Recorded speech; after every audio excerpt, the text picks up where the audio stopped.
New ব্যারাকপুরে আমরা একটা 2 BHK ফ্ল্যাট নিয়ে চলে এসেছি।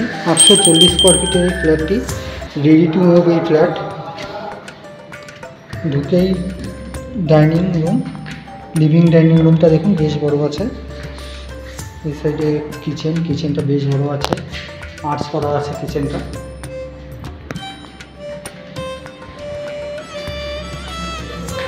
এটা হচ্ছে লিভিং ডাইনিং রুম, অনেকটাই বড়।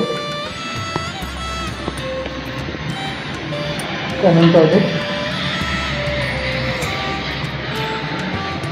টয়লেটের ওপরে একটা লক দেওয়া হচ্ছে, লকটা বেশ বড় আছে।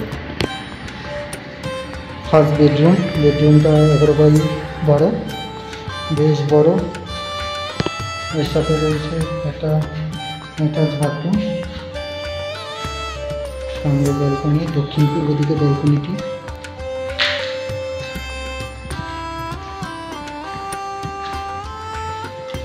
সেকেন্ড বেডরুমটাও 11x12, 3 দিক ওপেন, দক্ষিণ পূর্ব পশ্চিম। এই ফ্ল্যাটটি এখন অ্যাভেলেবেল রয়েছে। এই ফ্ল্যাটের সম্পর্কে বিস্তারিত জানতে আমাদের স্ক্রিনে যে ফোন নম্বর দেওয়া আছে যোগাযোগ করুন। এরকম আরও নতুন ভিডিও দেখতে হলে আমাদের চ্যানেলটি লাইক এবং সাবস্ক্রাইব করুন।